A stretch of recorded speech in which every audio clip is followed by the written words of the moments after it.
Savannah, how you going, ma'am? I'm great. You good? It looking like every time we try to link up, it's be heavy torrential rain and downpour. What was it, that boy? That's true, but I think we're in that season. I feel It's like that time. we're in that time, but we made it today. We made it through all the downpour. We made it. Last time we were supposed to meet, it was yellow alert. Congrats on forever. That's true. Thank you. It sounds great. Thank you. I'm now finding out that you actually came to be part I did. of the heart in the Savannah. So I had to tell people the story about this, right? We connected some time ago. We bounced up on Las Cuevas quite coincidentally. Right? We could do a bong. You know? From Las Cuevas. And I like when things are thoughts and then they become things. So it feels good to be here from bouncing up then, you know? Yes. And you sent me a message and you say you're doing this video, you have a new song you're going to release and so on. Yeah. And I should come true. Yeah. So yeah, that's something like good. But when I say come true, it's behind the scenes. I am not the front of the camera guy, despite what this might say. Right. You did say that you wanted to observe. Yeah, I just wanted to make for a yeah. better episode too. So we have the conversation. So you told me quite clearly with all the notes and all the different things that I needed, I was going to be in the Savannah, opposite Napa. And as a headline kind of guy, so all I see is Napa. Yeah. So I drive into Napa with all confidence. I say, I'm here for the video shoot. the people looking completely lost. But I did see the video in the end and I saw what the heart was about. Because even when you said it then, I was like, okay, what do you mean by a white heart? I didn't understand. But it was great. How it went? How was the video shoot and everything? It was good. I wanted, I knew that there was going to be part of this song, and the message at that part of the song was, put your hands in the air. Throw your hands up in the air. Right. Because love is everywhere. And I really wanted to kind of drive home that feeling of coming together with different people, different faces, different races. Yeah. And so I had this idea to form this heart in the Savannah and, have it shown from above. And it ended up being good. I think originally I wanted 30 people in it. And I was like, no, it could work with 20. Okay, it was 20. I see some famous faces people. on it too. Yeah, there's some famous people came out. Heavy hitters. Joshua Regrello showed up. Corey and Mars, there's a couple, one of these famous TikTok couples. Nice. And of some other friends. And it worked out well. So 19 people showed up. Beautiful. There's actually one part of the heart that has 18 people and then another shot that has 19 people. Because one guy, he just rushed he must use a Napa too. Yeah, he probably went Napa too. Yeah. How's the response to the song been? Good. I think it's good. Everyone says they like it. We were chatting before, like you said, it's very emotional. Instantly. Yeah. For me too, it's quite an emotional thing to put together and create. Some people are like, this song is fire. A lot of people I sent it to, they like the beats. They're it's been good. It's been good. That's good. I want to shout out 95.1. They've been playing it a lot. So it's 95 kind of music, right? Yeah. So, that's great for me to hear it and hear people say that they've heard it on the radio. And I want to just say thanks to all the stations that support my music. Yeah, I want to tell them thanks to it. It's one of those songs where, for me, sometimes you hear a song and it takes a while for the song to soak in, to become a part of it. Even if you like something, but I don't know if it's the forever and ever and ever and ever. It just feels like it hits you somewhere. So you would have been the person who wrote it. How do you come up with it? Yeah, so probably a year ago. Well, I actually have group chats with myself on my phone and WhatsApp. Say that again, you have what? Group chats with myself. What do you mean? Who's the group? The group is me and me. Well, I do have another number. Right. So I sort of create this group with me and So myself. he's your own accountability partner. It's this the board of directors, everybody just in here, it's the team, You know what? I have to pull together a team. I pull together a team, but in a lot of the lead up, this is the team. You know what they say? There's no I in team. And I'm like, it's only I in this put team. our I in this. You're not fitting that I. TEAIMT. Same pronunciation. It works. That's hilarious. So I have these group chats and they're all called the Piano Girl Song Dash and then the name of the song that I think it's going to be. So I have about 15 of those existing. Yes. Forever was one of them that I started about a year ago. And it's just me. A lot of them is me sitting on the piano playing and with the lyrics and whatnot. Right. And so it was just in my head. I heard this thing. I think this song did not come from me. A lot of people are like, how did it feel to create this song? But I feel like it's existed somewhere in the ethers. Right. And I just happen to be the person to like grab it and like bring it into this reality where we could hear it and listen to it and see it. But it could have been anybody. That's how I feel about this. So I kept hearing this forever, ever, ever, ever, ever. And I'm like, is that lame? Like, is that like too basic? And I was like, no, it's kind of catchy. And, then I had the chorus and then just kind of like fleshing out the verses. And I knew I wanted it to have this Bollywood feel, which is, something different for me. Right. Different. It is. Yeah. And so there's some Hindi in there. Right. And I had to get someone to translate it and all of that. And so the unfolding of that was beautiful. And yeah, help us with that, because as Trinis, we are accustomed to wrong lyrics in English. We sing people lyrics wrong all the time. Me too, it was something I was kind of like, crap, I need to get this right. So actually linked up with a friend of mine who's fluent in Hindi. So one of the lines in your song, I hope I'm saying it right because I'm not fluent. Is "O mera dil hai tera." "O mera dil hai tera, tera." So the word "tera," I think I'm repeating yours, nice. but it's "Oh my love, my heart, dil is heart is yours." So that's that line. And then later on in the song, there's the Tumari Binana Hi Sakti Sajjana, which is the bridge of the song. Sajjana, that was it. Yes, so that's just a word for that. Just means beloved. Gotcha. There's another one later on. I say Mahia, same name. Tumari Binana Hi Sakti Mahia. Mahia is another word for beloved or my love, but it means I can't without you. Like I can't do without you. Those are the two main parts. And the second verse too, there's Tu mere dunia ho. I think that one is "You Are My World" or "You Are My Life." And another one, "Tu mere zindagi ho," or "You Are My Life, You Are My World." So just like these little infusions of Hindi in there. Right. And then the beat of the start of the song with a kind of like kind of remind me of like what I would hear in Woodbrook growing up, like Jose. Am I saying that right? Woodbrook? Yes, I grew up in Woodbrook. I see. Yeah, Jose. Yeah, I grew up in St. James. So I know exactly what I mean. Yeah, we can high five it. Yeah, all right, boom. We're claiming Woodbrook people as St. James people going where forward, right? Woodbrook. Okay. Yeah, Woodbrook and St. James. It's just like wonderful culture. Like you're just immersed in it. Of course, yeah. You can't escape. Yeah. So, like those rhythms and stuff, like the beginning of the song kind of reminded me of that. Oh, it's you. And then we're just so blessed here. We're exposed to like all kind of genres.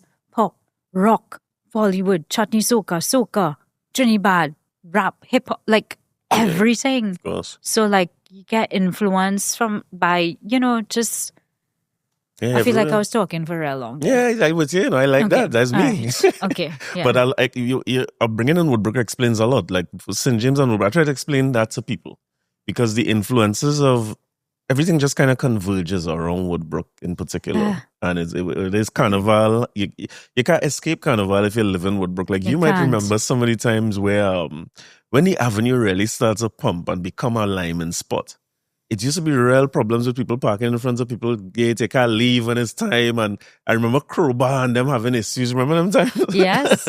Yes. And you're immersed in it. Whatever Trinidad is doing culturally or whatever time of year, whether it's cycling and it happening on that. It's either you like it or you don't like it, honestly. But you're in it. Regardless. Yeah. So either something about it moves you or you're just like, listen, this is too much for me, too noisy for me. Yeah. I told my father the other day, like, as somebody who loved Calypso and soca, I didn't like that 90s era Super Blue road marches at all because you just hear it over and over and over. When you live in St. James or Woodbrook, it would have been the same. You can't escape them things. Yeah, like I feel like a lot of the rhythms that I picked up was actually from Phase 2 Pangrove.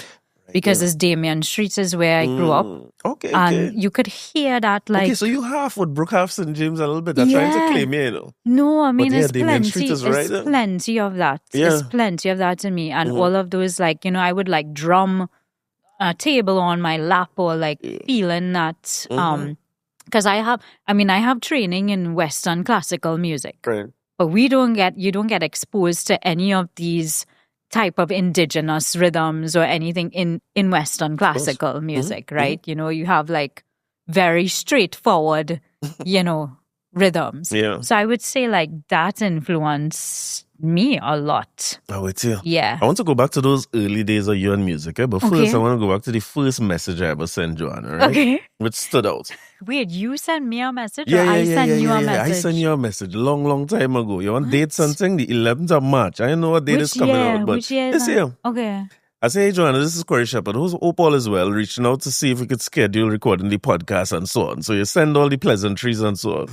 But I said part of it was like, what are we going to talk about? And I say, well, I want to talk about like what you're working on, what you're working towards, as well as who you are and so on. And he said, sure, sounds good. I'm presently working on being happy. Oh my gosh. Since back then, right? I love it. But that is something that the more I talk to you, the more of that energy that I get. Because when you send that, I'll tell you my initial reaction was, oh Lord, I wonder if she's not doing music or if she's in a good place. Because when somebody said they're working on being happy, it sounds like it's like, why do I need to work on this? Yeah. Why do I feel like I need to work on being happy?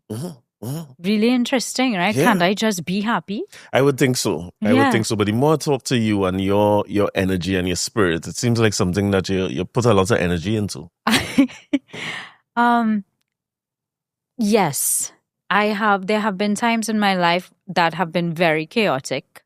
And I am moving towards really like being in alignment with a lot of peace, a lot of contentment, and a lot of joy, a lot of bliss, a lot of fun, a lot of just happiness, being silly, understanding that like it's a blessing to be here. Right. Like to experience what we experience, to learn different lessons. So being happy for me is whatever that means, whether it's working on music, whether it's resting, whether it's hanging out with friends, whether it's being on a Corey Shepherd podcast, whether it's meeting everybody behind the scenes and like, you know, talking, dancing, chatting, laughing. Like, like I think that we have this wonderful compass within ourselves, which is our emotional feeling. And it's like a guidance system that kind of alerts us like, hey, this is not like a good space to be in my mind, in my heart, in my energy. This is not a good space to be in. Let me see how I can come out of it or just, you know, raise my vibration a little bit. So when I say like waking up being happy, I think that's what I mean. So when people ask me like, what's my next step or what's my next plan, is to do whatever it means to really just keep being happy, like just keep, you know, being peaceful, content, and being around the people that make me feel that way. That's important to you. Yeah, being in the environments that make me feel that way. Like I love nature. Like you're talking about how we met on the beach, right? It's true, like I love like just, you know, the ocean and the sun and so much abundance. Like, you know, like I could be upset with the sun. Right? I'd be like, hey, sun, like, what you do today? Get up the next day, the sun's still there. 100%. Like the sun's still there. You know, it's like, it feels to me like unconditional. Yeah. Nature feels like unconditional love and like peace, you know? So, yeah, being happy. Me of a old guy once, I was working TSTT at the time. And I used to work late all the time, right? So I had no sense of time. What did you do at TSTT? At that time, I used to be in a department that where they print all the bills.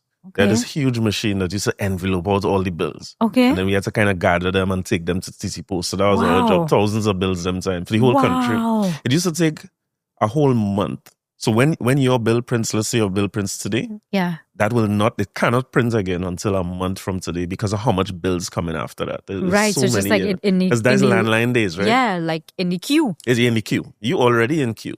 Yeah. So that it takes a full month cycle. Yeah, real. It just, I might be maybe 19, 20 at this time. So I'm now joining the working world and you're learning how to adult a little bit, right? Yeah. And I come to work later morning and I tell him, I say, boy, heavy rain. And he tell me, if it's not the rain, it'll go be the sun.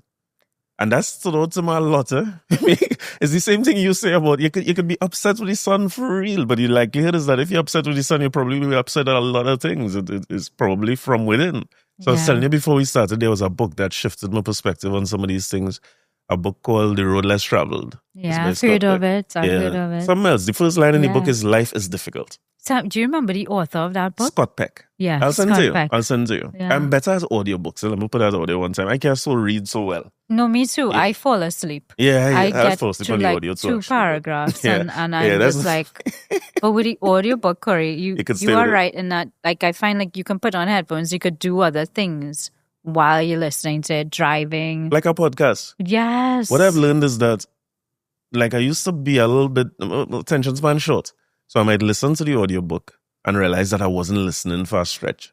But I've started to realize now that you absorb a lot of it, even if you're not paying full conscious attention. So deliberate about the kind of books that I listen to and the kind of things that I listen to or take in because of what it could do. You know? You mightn't think you're paying attention, but maybe you always are.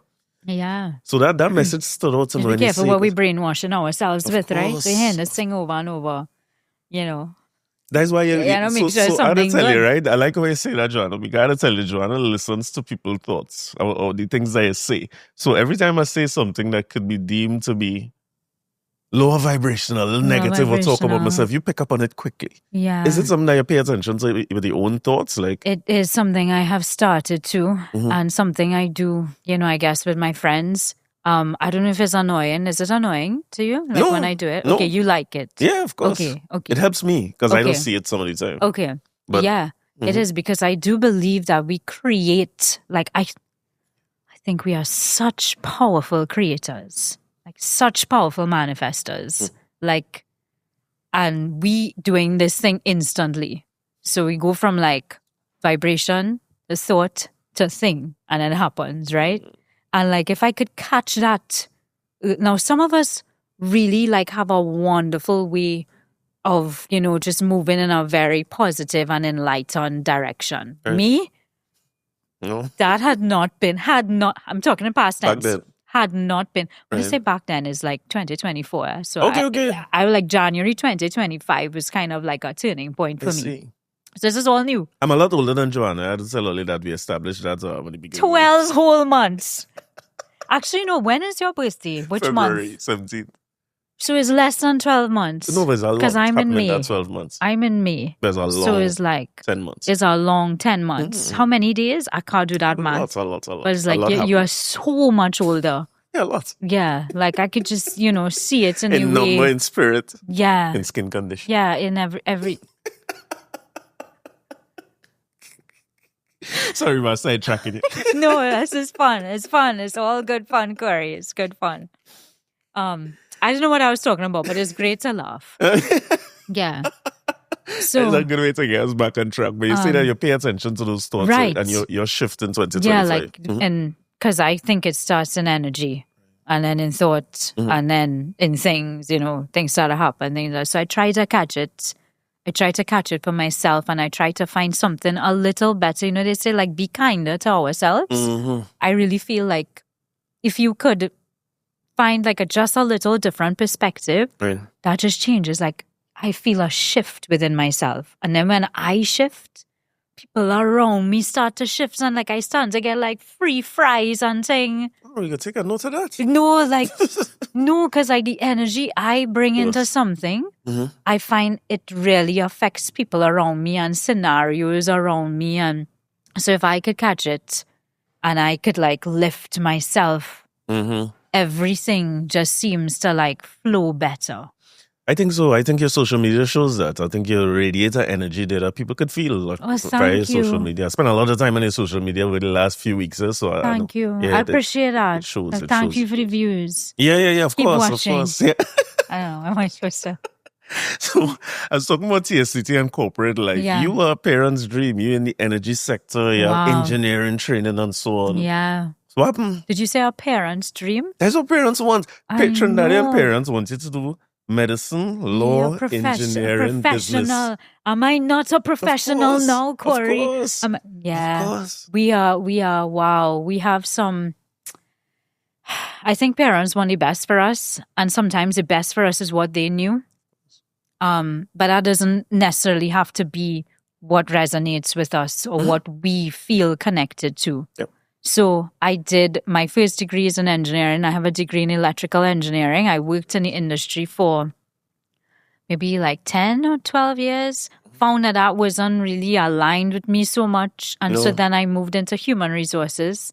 So I have a master's in HR management. So you went in the energy sector doing engineering at first? Yes. I see. And then within the sector, I moved over into human resources where I worked on like curriculum development for technical staff and corporate staff as well. And you say you trained in that area as well? Yes. You did the degree? Yes. In HR? Yes. A master's in HR management, which is so undergrad you did engineering, HR. And HR was like training was the schooling was so different to engineering. Yeah, I would imagine. Like so different because engineering is like black and white. You know, like principles proven for hundreds of years. Yeah. And the HR training was like I had to learn to write like this may help improve employee morale. That must be uncomfortable for you, no? Coming to think about it when may and should and ought and well, once I learned it, it was good. It was good. Once I learned like what the field required of me to be more, fluent and fluid and less like, because you're dealing with people now and you're dealing. Nuanced, So it was interesting. It was interesting. Where you studied? Interesting. The engineering was UE, right. And the HR management was University of is it Harriet Watt? SBCS. So nice. Got you. Yeah, got you. Yeah, we'd have been UE around the same time. You see what I mean? Yeah. You see what I mean? I'm a 00 ID number. Oh, man, I'm 99. Yeah. All right. So you're so much younger than me, but you're advancing education. So much younger, right? So 10 whole months younger.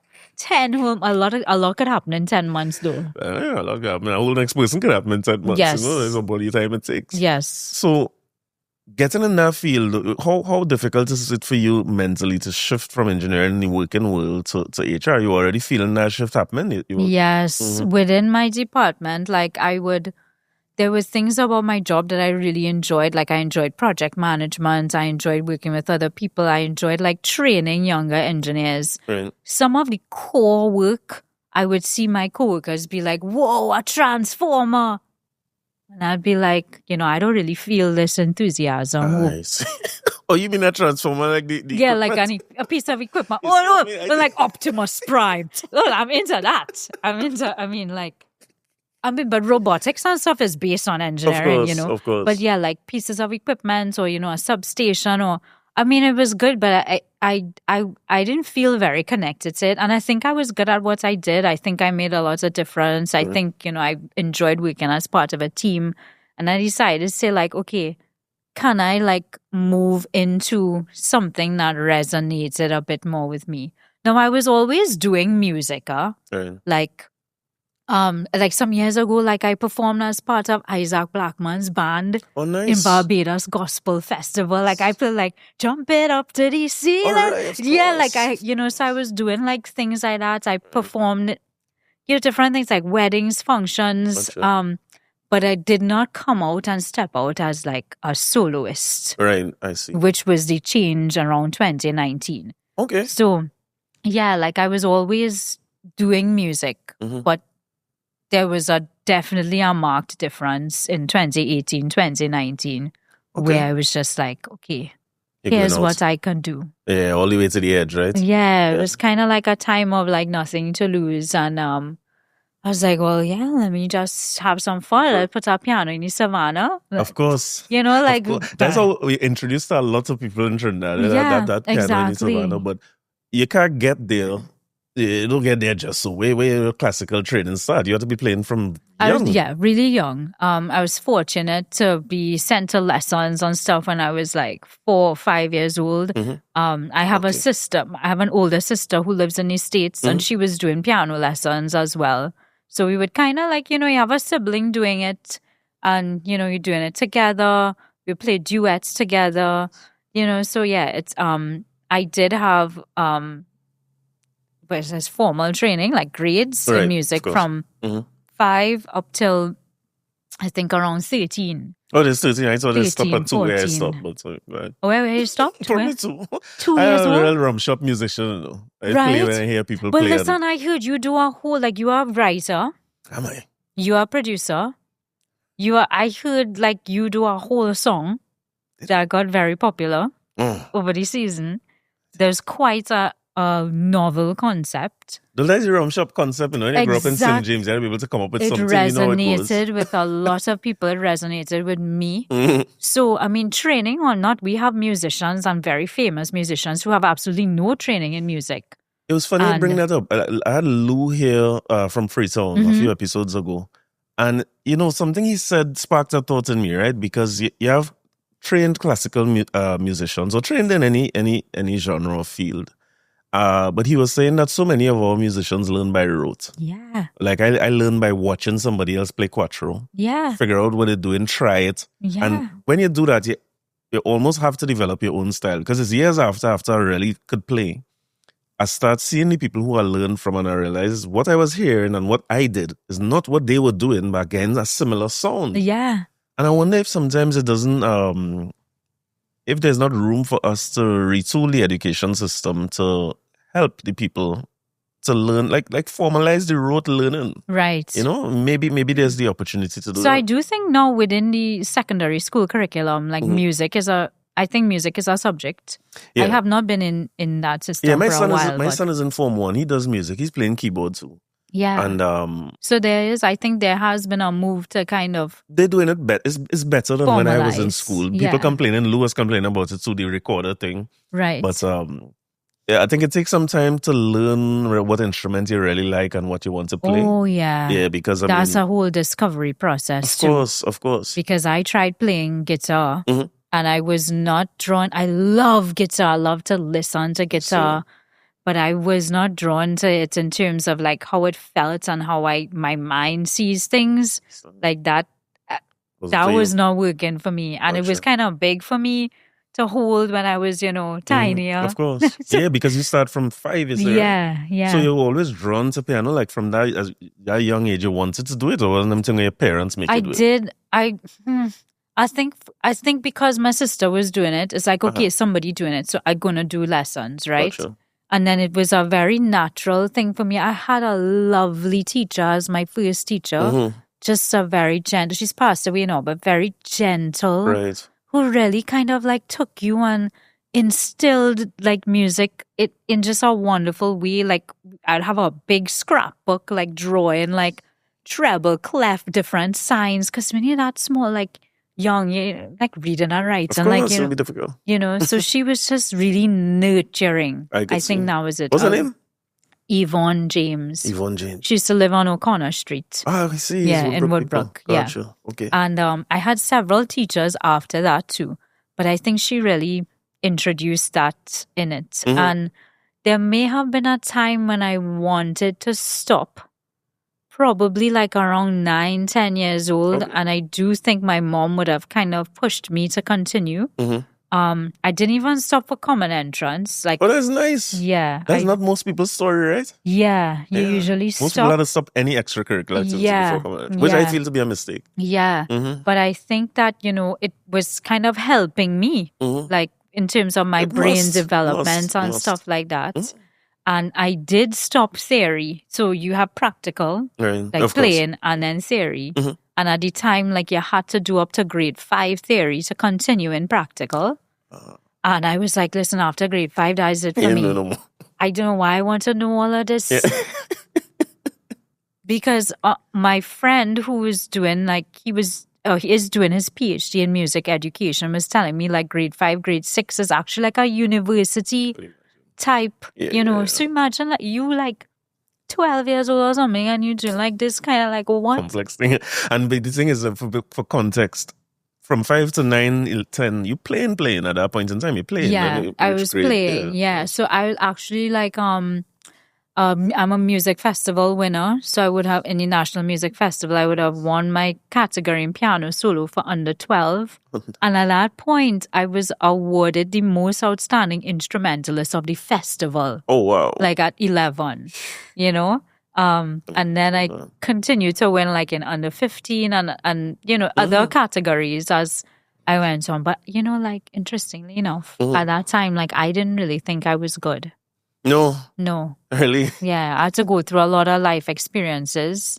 I think the first time I thought I was good at music was pretty recent, around like probably that same time, like 2017, 2018. Yeah. Yeah. Yeah. I'm sure you experienced people telling you a good long time, because the first time I saw you play, like you say, when we saw that on the song, you know you're still dealing with somebody who played. Then I knew what I was capable of. Mm-hmm. But a lot of people tell me, you were winning all these things and you were always doing music in school and always doing what you didn't know you were good. I'm like, no, I don't recall ever having an experience where I knew that this was something above average or like there was never anybody pull me aside and say, hey, you're real good at this. Mm-hmm. That never happened. That's in what the my awards life. are supposed to be saying. Yeah, I know, but I was just like, okay, well, I did this thing and I win this thing and okay, you get used to it.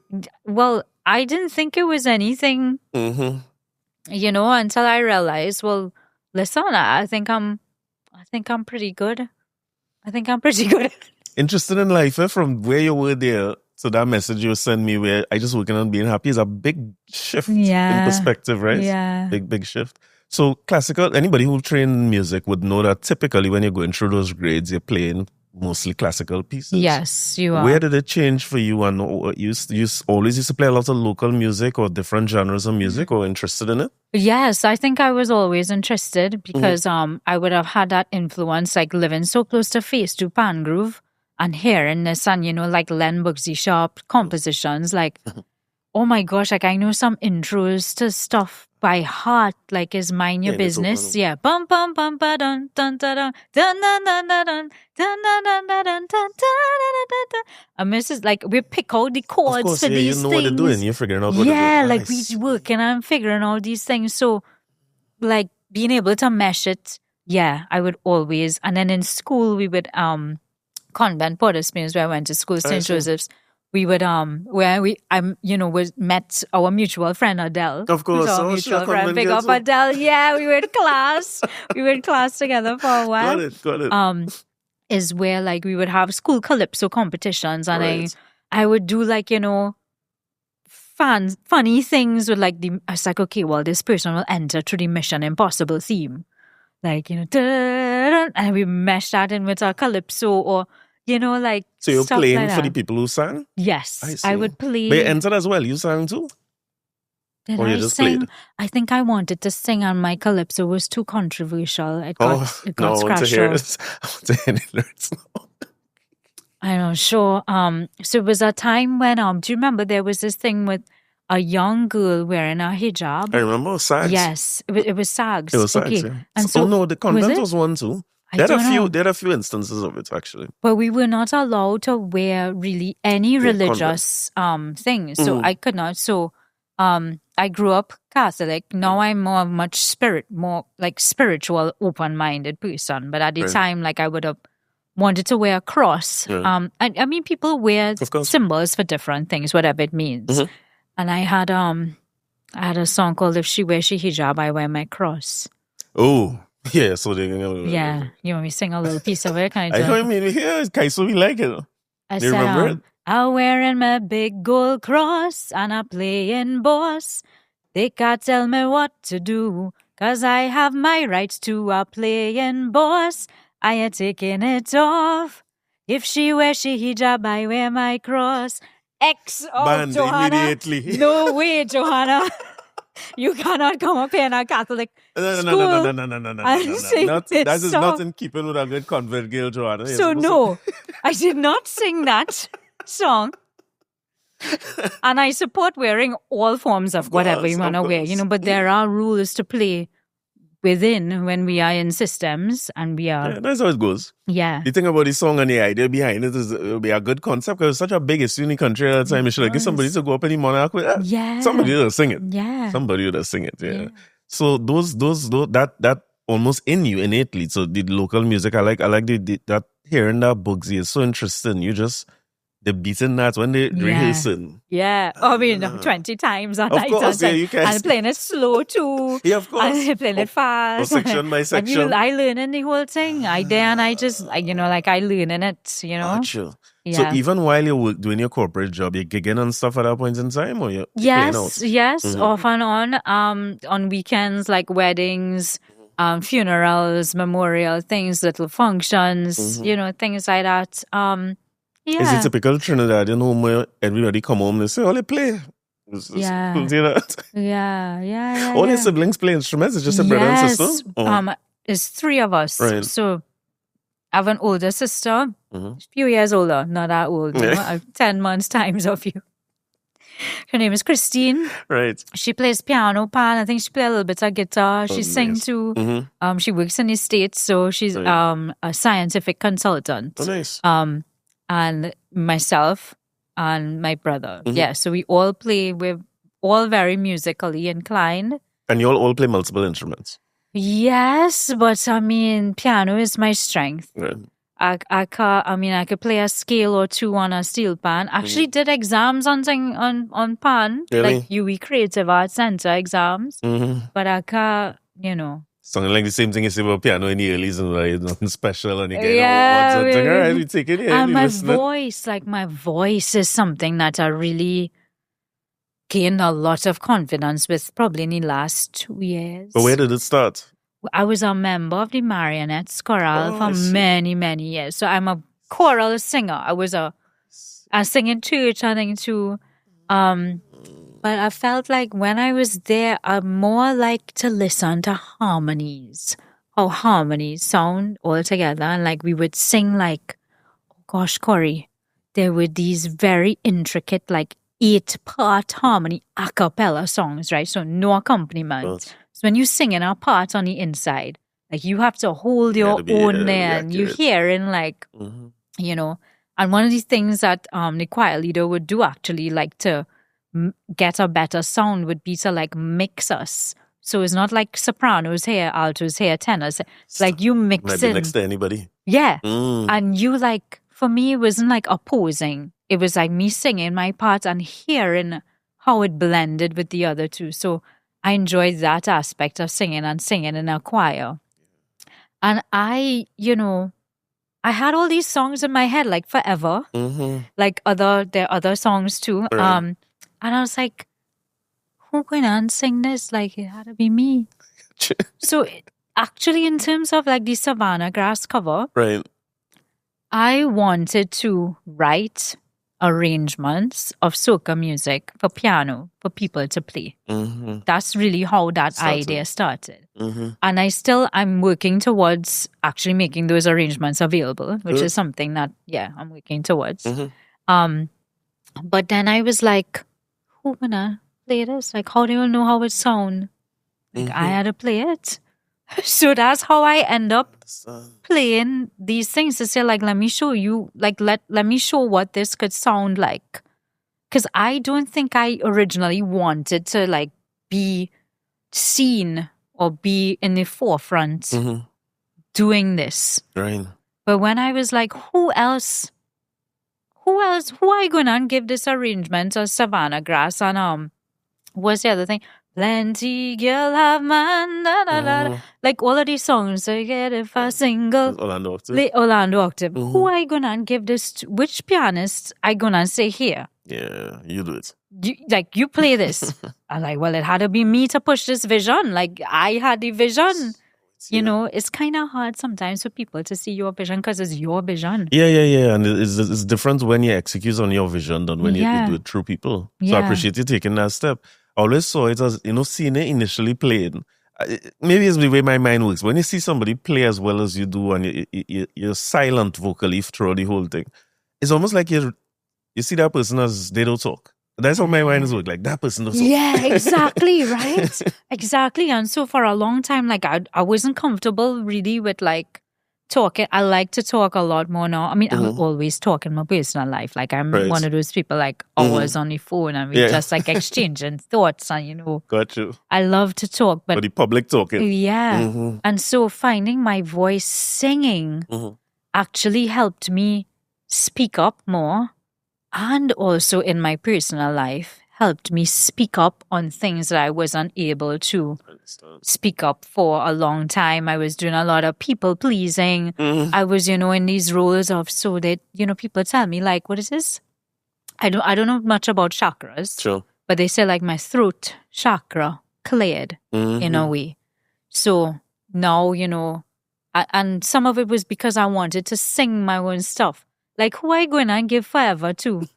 Yeah, I can imagine. Actually, I wanted to collaborate on this song with a soca artist. Because I had a different idea for it, and it would have been a song more fused. Sorry. Ooh, boy, and the person wanted to buy it I see. and turn it into pure soca, which is a kind of I love you forever, ever, ever, ever, ever, which is beautiful.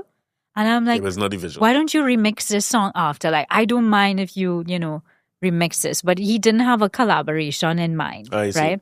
And I really wanted to stay true to it and what it felt like to me. So I was like, oh, well, Johanna, you gotta sing now. Yeah. You gotta sing your stuff now because it's your vision. Like, you have to put it forward in the way that you see it. And so, I had to find out what is my voice now, not in a choral setting where you are sort of trained to blend with other voices. Because I didn't know what my voice was like. And when I first started singing, I thought I was shouting. Oh, but this was went to the choir, you mean? No, singing solo. Okay, gotcha. On my own. I actually, because I would have worked with a lot of singers, I was so blessed that, I know people that could sing. So I'm like, I want to get some coaching sessions. I want to get some guidance. Yeah, we're better to start on marionettes. It explains a lot. I saw you one time at performing with Etienne Charles at a show in Queen's Hall. Right. And he had opened the show. Right. Remember it? Yeah. Yeah, and I remember, well, two things stood out. Again, seeing you play for the first time, I said, right, she ain't now come. She played. And when I saw you sing there, I was like, okay, I did sing there too. I did the Thinking Out Loud Militant Passion mashup, I think. Oh, that's what it was. I think I like to feel your body when the way how you're walking. And I think it was that one. And Modupe. Yeah, you did a few because you stopped. Right, that's right. And when I hear you sing, I say, nah, she's just vocally trained too. This is not by guess either. So the marionettes and so on, it make a lot of sense. Yeah, I think possibly, that would have been the training. That one I didn't have much form. I didn't do grades or anything in singing or anything like that. Right. But then even before that, Corey, I can remember in primary school when, songs and stuff like Yellow Bird, you had to learn. We used to learn Yellow Bird, and we up in banana tree. I had to play it on the recorder too. Oh, yeah, we used to play it on Quattro, same thing. Right. I could hear harmonies in my mind. Your love for harmonies, it explains a lot about Even Forever. I love harmonies. Gosh, I love them. And, there are a lot of terms that I don't know in music. Like some of my friends who have had tertiary level training, they would say this is counterpoint melodies. I'm Googling ChatGPT is your friend. Yeah, it was counterpoint, sure. And finding out that some of the things that I would do naturally, they're, words for it, so it's been a real interesting journey and expansion and forever. We spoke about this, that I produced the song as well, which that was something new for me. Yeah, you told me that outside of Kyle Peters who played on it. Yes. You're doing everything. Shout out to He's Kyle. something else, eh? Yeah, Kyle is brilliant. Kyle is really brilliant. In so many ways. Yeah. Also, as a, producer as well. Yeah. So this, I wanted to get Forever to the point of a demo so that I could take it to a producer. That was my whole thing with starting to kind of, fiddle around. And then as it went on, I was like, wait, I could do this. I think I could do this. And then I got access to Splice. Do you know Splice? No. It's a sound library. Okay. I feel like that was a missing link. So you have beats, loops. I mean, I think a lot of our producers locally and internationally are using Splice. You could type in Indian beat, I see, flute, and just preview all of what you want. it lists it like according to the BPM. So you can just download the pack when you're done. You download the sound that you want. You bring it into your project. I would have had to tweak some of them a little bit to get it in time or to get it in the right key of the song. Right. But now you're learning as you go along. You just figure out the production thing as you go. Yes, yes. There was also, there's a friend of mine called Janine Ruiz, a wonderful also producer, musician. Right. I did do like a few sessions with her to help me with software. Gotcha. Because I'm like... Yeah, it's a new world, right? You're going right back into engineering. Yeah. Yeah. And now I would use Logic before to record piano. Right. I've played piano on various things. Some songs you hear, some of the piano is mine sometimes on some popular songs you must and tell stuff. Which was one that like came Apple on? Music and Spotify don't do a great job telling us the instrumentals. There's one called Best Friend that Nyla and Viking Ding Dong released this year. I play keys on that. Yeah. So, I would have used Logic before to like put on my keys and bounce the track, save it and send it to a producer. Right. But to say like and I've done a few things like strings and whatnot and with it, but to say like a whole song whole and track, all the beats and it. Right. So, I mean, there had times when like in terms of like data management, like my project crash and thing and get corrupted. I'd be like, yo, Janine, like, what to do? She'd be like, Johanna, relax, take a deep breath, send me a file. She actually like helped me retrieve some of my files because like a few days before the thing crashed and all. New world. You gotta love it. Yeah. So, but that was such a beautiful, beautiful experience for me. I really learned like some more of my capability. Right. And I feel like that song and all that went to it is more in line with what I can do and what I want to do. I challenged myself to not use piano. I used it towards the end, but I was like, can I build a song that doesn't have so much piano in it? So you're stepping out your comfort zone a little bit. Yeah. Yeah.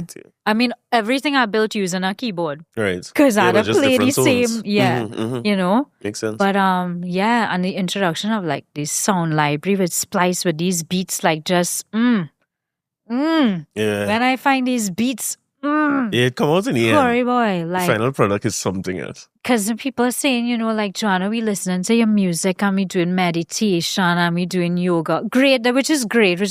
Yes, that's really good. But I want to like have some, have some vibe. Like I have some of that in me. And yeah, like the beats.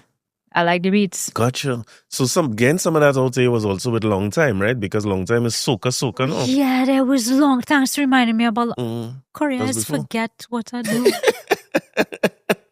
That's when you do a lot. I don't know why you said 10 months younger. Yeah, but in mine, like I just like right. Long Time was 2023.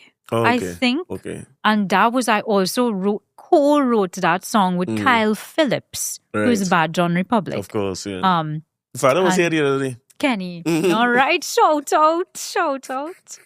There's another Kyle I was talking about how, there's so many Kyles. We have a Kyle true. Off stage, what we call off camera. That's the brand himself. Make sure you have water too. Yeah. So what were we talking about, right? Long Time. Yeah, that was soca. Soca. Yeah, and I wanted to do a soca song, and then coming towards the end of Long Time, I don't know if you listened to the whole thing, but it goes into like all the time Kaiso. As well as you had done it as a separate track as well. Yes, I did. I love the feel of it. That version. There's a short version. Yes. Yeah, I like it a lot. So it's real. I mean, when you learn to play music, I learned Calypso through Paran. It's have quattro in there. There's Janine Ruiz, same girl I'm talking about. She play. She play quattro. Yeah, just the feel of it, that kind of Kaiso feel. Well, it have the what do you call that again? I forget. It have a weird feel. There is. Yeah. Some of the studied musicians will come out and tell us in the comments. But that feel and everything. So when I heard because the soca is like power soca more than anything. Yes, it is power soca, yeah. And then you get a love way feel. I get a little bit of love way.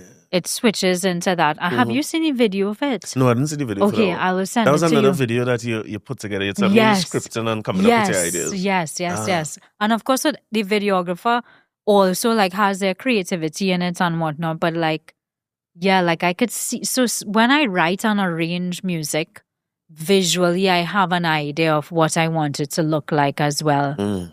So putting out a song is kind of expensive because know how to do a video too.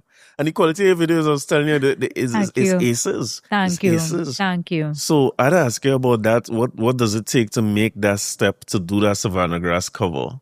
How you move it from the little girl who listening to Bugsy home to being on the Savannah stage to do that? Wow. I want to say, like, I will tell you what I think happened, right, but I don't want to say that is the route that it has to happen by, because I feel like it was a hard and somewhat traumatic route. And now in this part of my life, I have been trying to like line up more with, raise my vibration and come into alignment more with these types of projects and stuff. I think I went through like a lot of personal traumatic events in my life. Really, there was a point in time when I was just very, very broken, and putting myself back together, I sort of remembered like, hey, like I like music. And hey, I think I'm good at music. Like new thoughts started to come into my mind. Right. In 2018, the company I was working with closed. And I started interviewing for other positions in HR. Okay. This is 2019 now.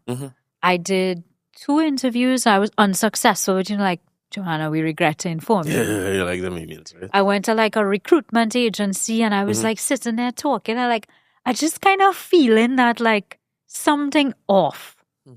I just had this feeling like something is off. Almost like they were really nice with me in the recruitment agency. Everything was going and I just wanted to like get out of it. And I started to think like, how do I wrap this up? Because I don't want to be here. And at that time going on, it was like I didn't have anything to lose. And I was like, well, I want to do this cover of this song. It's not an original concept. There is a group called, do you know the Piano Guys? No, I don't The know. Piano Guys. It's a guy playing piano and one playing cello. I see. And they have their instruments like all over the world, like in different locations, and they cover songs. And I was like, Trinidad and Tobago, we have beauty here. We have such wonderful spots and iconic spots here. And I want to showcase something set to music. It's like, okay, Savannah Grass, let's go in the Savannah. No, interestingly enough, that was not the song that I thought would get popular. No. That day, I covered 2 songs. Trinity to the Bone and Savannah Grass. Trinity to the Bone was the one like I was really like, geared up for and whatnot. Of course. And I changed my clothes and we repositioned the piano. So there is, Trinity to the Bone got strike from YouTube. Did it? Yeah. Copyright, right? Yeah. And I had to attend YouTube school. Oh, nice. Nice. Which is just like, it's really just a few minutes where it takes you through, you're not supposed to do this and answer some multiple choice questions. If you get 3 strikes too, it suspends your account. Yeah. So that is quite a song that just heads up. Be careful covering Trinity's Reborn. Yeah. So yeah, and people liked Savannah Grass a lot. But Savannah Grass would have been that year, no? Yes, it was 2019. It was 2019. And then all sorts of things started happening after that. Like I remember watching this video go viral on Facebook. I was like, wow. The Savannah Grass video. Yeah, it's like, this is crazy. And then I was playing in Kes Tuesday on the Rocks, and then I was playing in Uber Soca Cruise, and then I was like... So it kind of take off from there. Yeah. So that's where it's into the Piano Girl?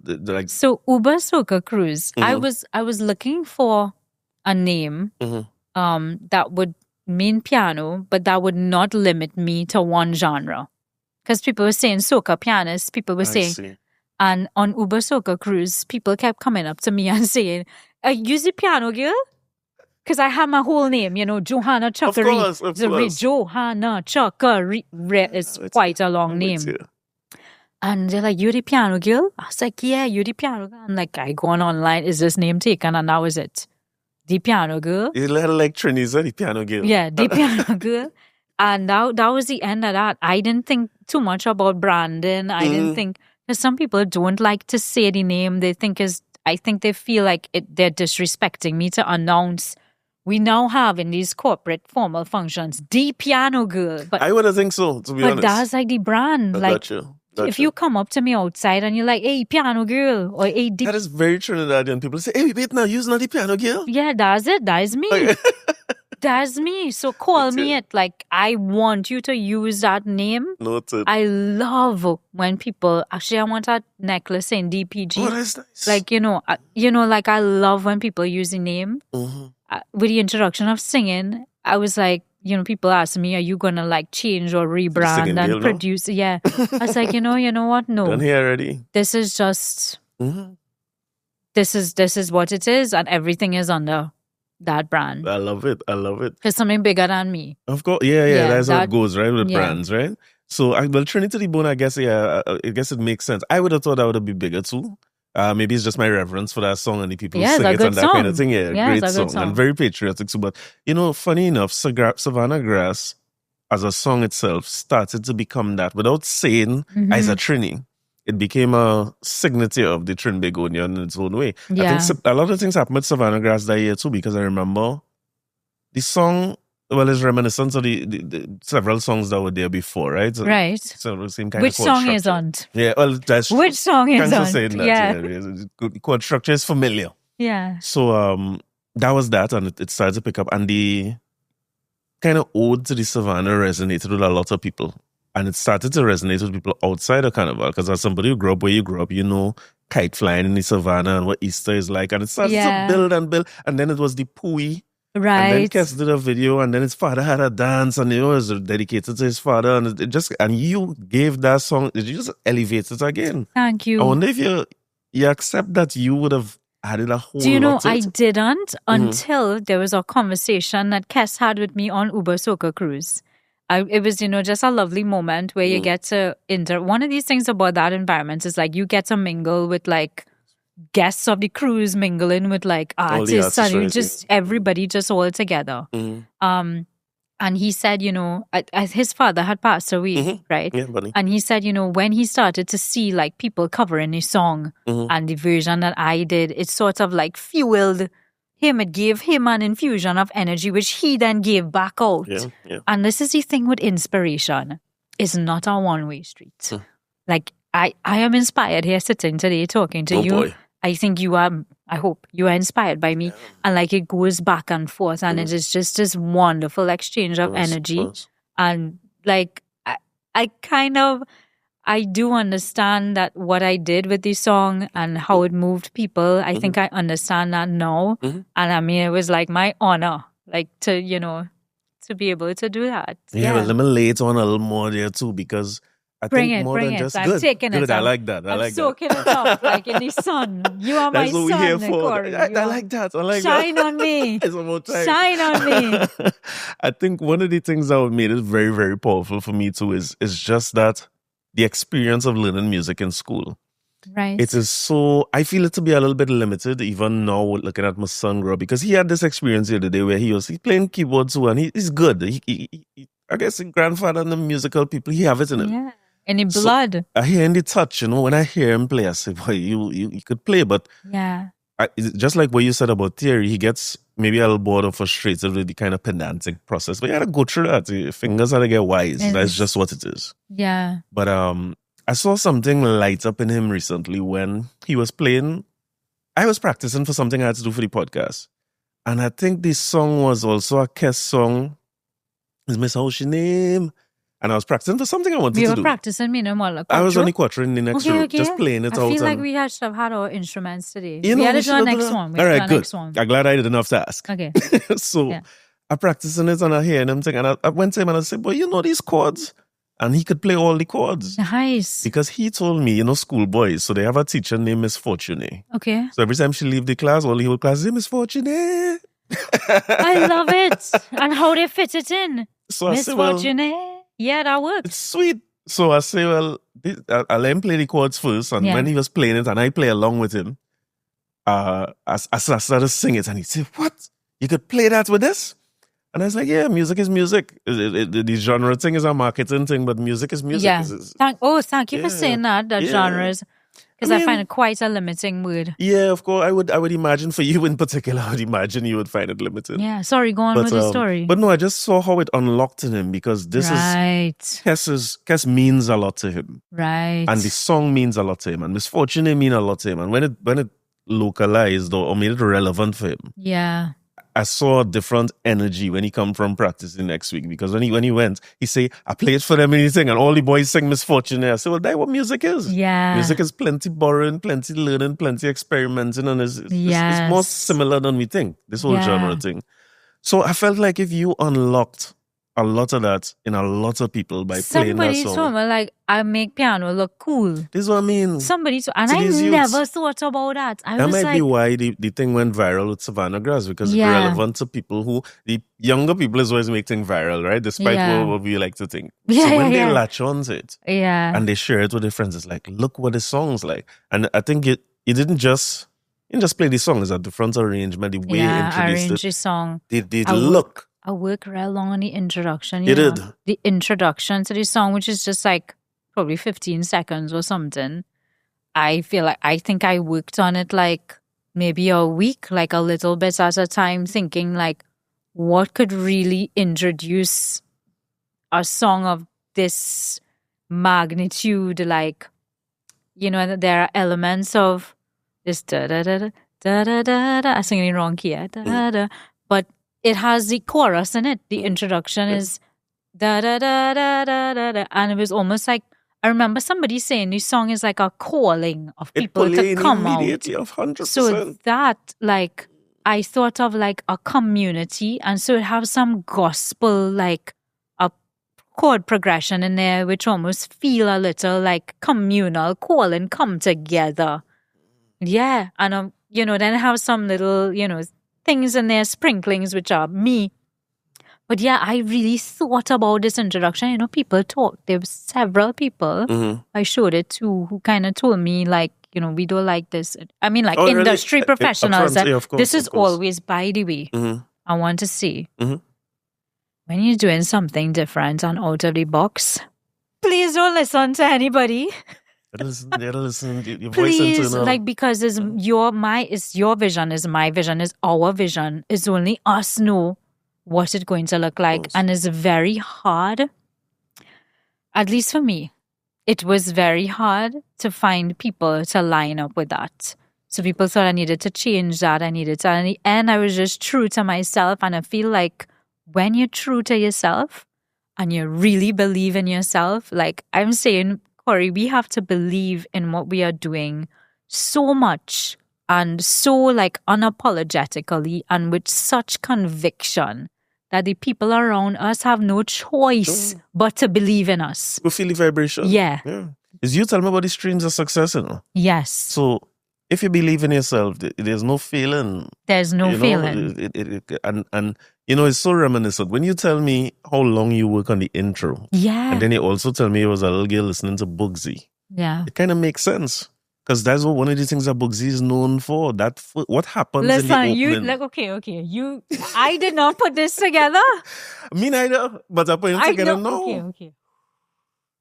Not true. Let me just take a moment to feel that the beauty of what you just said. The intro. Yeah. The intro. Yeah. Yeah, Bugsy don't play with that. This is what he's known for. When he starts, you gotta listen. And it's exactly what happened with Savannah Grass. Wow. No, I did not. Coming from nowhere, right? I did not realize until you say it. When your songs start, you just have to listen. Yeah, it pulls you in. And that is what I wanted to do with that intro. And the intro the intro became used by like Kes was using it to introduce their songs. You know, I get a message saying, hey, could you send us that intro? No, Kes Tuesdays now. I forget the new name for it. Not Tuesday on the Rocks. Is we. Is we. I way off. Yeah. Yeah. But yeah, you hear him using it when he performs the song along. No? Yeah. Yeah. So I get a message saying, hey, could you send us the WAV file, the MP3 and to low quality, like send us, the rip. And so it's really nice when you have artists who kind of like see that and they realize like, you work together. And of course, there's at this point, when I look at the amount of people who we have worked with, collaborated with, contributed to, there's no artist that not on the list. Yes, I see Iowa on the list. Yeah, who would have thought? It's a lot. Where you get in this list? I just make more list. Since you talked to me in last week, I'm making a list. I don't stop making lists. Wow. But I see everybody, almost everybody in that space. It's a lot of, and it's like mixed genres too. They have like in the classical world, like there's John Thomas, Wendy Shepherd, like different. Yeah, so I really like. Yeah. Any thoughts of that when you're a child learning and stuff, that you have ambitions to be the piano girl? You ever thought you'd be here? That's a great question. I mean, I didn't think that it would be what it is, but I would say that I did feel this desire to create, a desire to have fun, really. Like there are things about the piano girl that I liked. I call all the time. I refer to her in third person. I like that a lot of times. Like in my notes to the videographer, I'm like, I don't like how she look in there. Can in your group chat too? Yeah, boys, like real, like could we? And it helps me to like separate myself from that, important. Because that's not, there's a whole lot more to Johanna than in a lot of ways. That's a role that I'm playing. There is a lot of me in it, but it's not all me. Gotcha. So, like I remember being younger and like dressing up with my sister, like putting on stuff like fashion. That's something I like to experiment with as the piano girl. Evidently. In that last video, like I dressed up in like this Bollywood style, and then she had like this hoodie and, like different things. Like today I came wearing my hair in two. Like, I like to, stuff like that, a little bit of fashion in there. So no, I don't think I knew that this was what it was going to be like, but there are elements of it that, like you kind of resonate with you, or things you like doing, or things you have fun doing. Right. Arranging music, writing music was something I liked when I was younger. Like poems, I have books with, things and little songs. And of course, songs that we might still hear. Yeah. If forever could come out, we could hear some more. Yeah. You said that the choice of doing it at iconic locations is deliberate, because I saw San Fernando Hill, Temple on the Sea, the Savannah stage. I saw many of them. Yes. I think it helps to enhance everything else that you're doing, because people connect with those things in different ways. It's just like the songs. Yeah. Which one you remember which one you did on San Fernando Hill? God Bless Our Nation. God Bless Our Nation. Yeah. That's a big tune. Of course. I was like, where do I do this one? I haven't done something in South. Like, let me honor South Trinidad.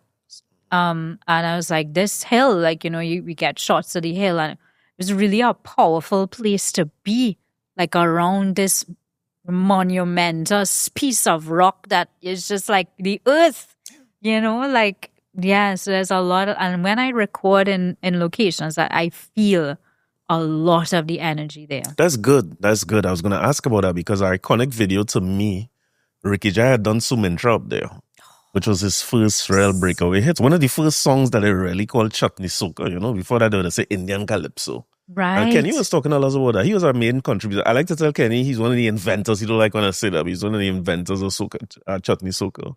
But that video was right up there, so. This is a place with good energy. Of course. Even when I go by, Kyle Phillips mixed the song Forever. Yes. And so. Well, I recorded. You have both Kyles on it. Yeah, we were Kyle squared. I was like, well, I say, well, Peters is only play on hits. Right. And Phillips is only record hits. So I real good here. I go in real good here. But as I say that, as I walk into that studio, because I recorded Forever vocals at, I think it's KMP Music Lab in Palm East, right? Very true. As I walk in there, like, I'm thinking, like, so many hits make here, like Marshall here, like people decades here, like hits. the energy of a space is really something. I mean, and you could get that anywhere. Like, that's not to say like in your studio at home. Of course, yeah. Because the rest of the song creates in my studio at home. Well, on a desk. Yeah. Laptop. But like just to be around that good energy. Yeah. Yeah, important. And I like that you're continuing to do it. I have a Fort George request, but at your own time. I have a Tobago request at your own time. Tobago, listen, I want to... You have to come with me. You just tell me when I do. Because we're going in the nylon pool. Oh, there's more than a bargain for. I had some ideas for Tobago, but that is way better than anything I could have come up with. There is a time when the tide is so low. Yeah, when the tide is so low, could get done. That is like 2 inches of water. I want to ask you about that in the logistics-wise, because you go to a grand piano and stuff. Well, I have it's a shell.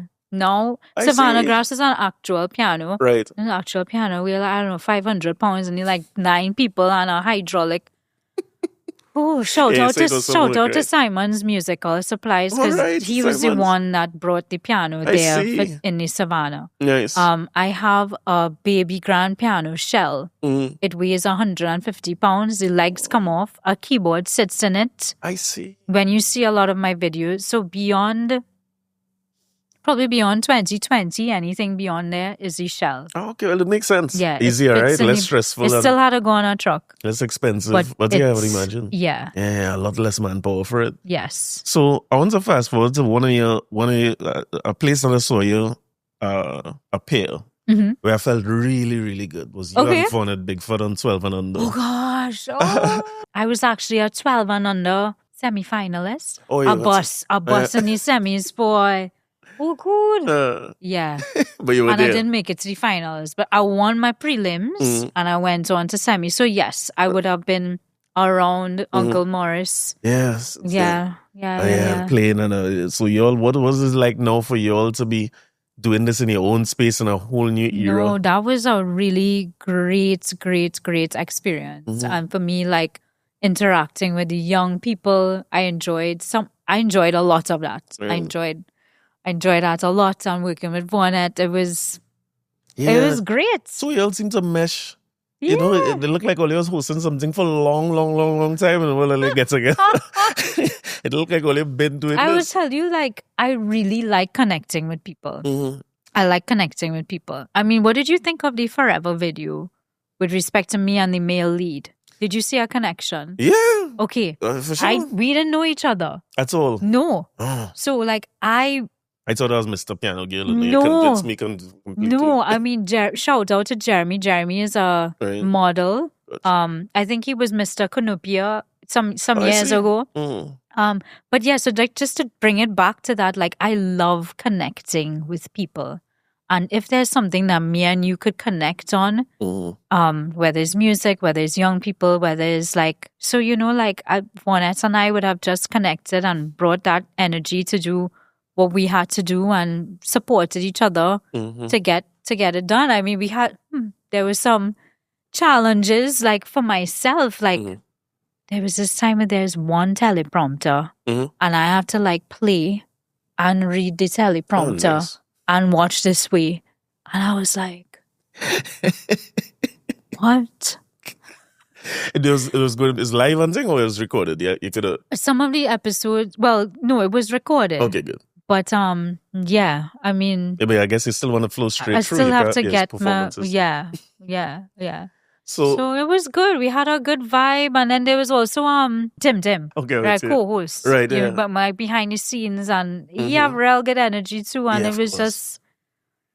It was awesome. Yeah, so it's not going on anymore. I don't know. I didn't get no call. I don't know. Well, I didn't see it happening at all. Yeah. I don't know. For somebody who would have come through that system or started very young with your talent, how important you feel a space like that is for little children here? Oh gosh, yes, it is. To have the opportunity to just even like be on a stage and show what you can do and be behind a camera and have that experience. Yeah, it really is. It really is. Yeah, so much of the people who we look up to now as stars in Trinidad started off on stages like those. You know, the more people I talk to here, it's amazing to hear how much people was on Teen Talent or 12 and under or but they have always like there's Mastana Bahar. They have these different festivals, Scouting for Talent. There used to be Best Village and Better Village and those things, several festivals. We have things going on still though, right? Well, I don't keep up. Well, I live in my own little world sometimes. I try to keep up, but I can tell you now it's very, very different from what it was back then. Okay. Because you don't hear, there are a few instances of people who would be like a prodigy. Like there's a little youth named Zachary Ransom. Oh God, yeah. He's a next level. Yeah, he's a star. Yeah. Anytime you see him. No comparison. Yeah. I could watch him forever. But I found that back then, and maybe it's just, sometimes you get so caught up with your youth that you find it was the best era ever. So you always look at that favorably compared to now, right? But I used to find that I used to have a lot of names that just used to be around, bubbling around these talent shows and different competitions and different showcases. Okay. And then sometime you're in a fete or you're in a function and you see the person, it's like, hey, this is a little fellow who used to. I find that I see what you mean. I feel now we need to keep up with TikTok more because some of these stars are there. You're probably right. Yeah, I feel right. They have an avenue to get them. They not to go through nobody again. Yeah. It's just, like a lot of social media now just decides like, this is the person. I suppose you're probably right. We have like people like Maya Real. Do you know Maya? Venezuela and singing Spanish. Like she. Yeah, on TikTok too? Yeah. And I mean, she was in the One Caribbean, I guess, controversial festival. But you was booked for there? You gave whole money and all that? Okay, just check it. I was on.